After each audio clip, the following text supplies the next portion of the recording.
Hello guys, welcome to the video. In this video I'm going to show you how to get a link for your WhatsApp business account. Okay, let's go to the video. Go to WhatsApp business app,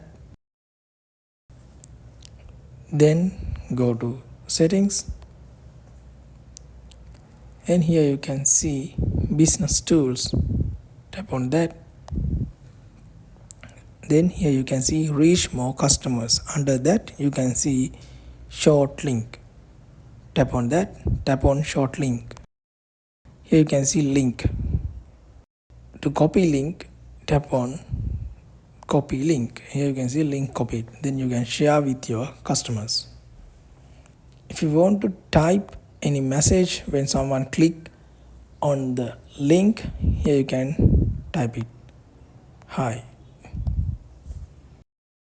That means when someone click on this link, they will get message as hi.